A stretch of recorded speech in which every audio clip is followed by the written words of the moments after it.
Rachel Nichols joins us now from Dallas. And Rachel, I'm interested to talk about Game 7, which is always exciting in any sport. But first, I just want perspective of being in that building. We saw it packed. We saw the tension, the emotion, the highs and lows, and we saw a vintage performance from Kawhi. You've seen a bunch of them. If you could help frame what we saw tonight in totality, how would you best explain it?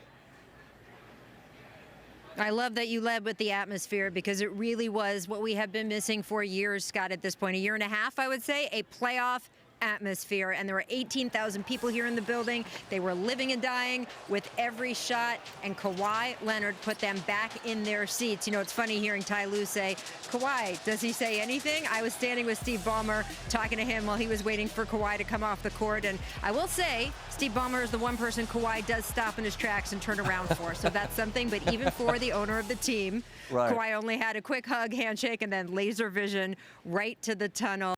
It will be interesting to see how these teams react when we get to a Game 7, especially the Mavericks. Luka Doncic just spoke at the podium, and in his words, he said, Kawhi absolutely destroyed us. That's what he does.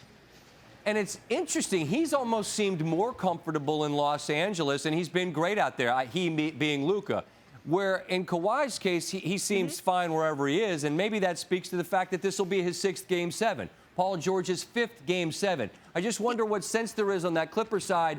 We've been through this more than they have. Is there any conversation about that afterwards?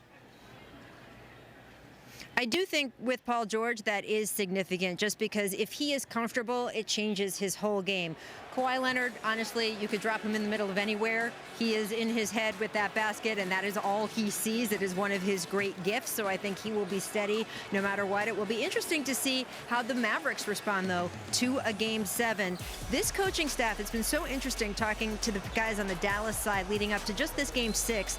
They have really had to stress to some of the younger players, even though this was a closeout game and the biggest game some of them had ever played in to that point. That'll change, of course, on Sunday. But they kept saying to these younger guys, hey, don't change who you are. Don't try to do too much. Rick Carlisle at halftime tonight, one of his messages to the team was, let the game come to you, because we all know that if you try to expend everything at the beginning of a Game 7, you won't have anything left till the end. So I'm very interested to see how some of these younger Mavericks players go into the Staples Center. I will say for Luka, even though he's new to the NBA playoffs, he's not new to the playoffs. I talked to him leading into this game about some of the playoff experiences he had in Europe. He said, it was so physical there. I'm ready for anything here. Well, he's going to be ready for a Game 7, Scott.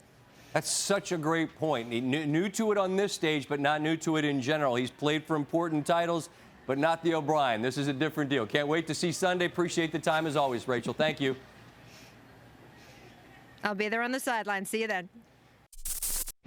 Thanks for watching ESPN on YouTube. For live streaming sports and premium content, subscribe to ESPN+.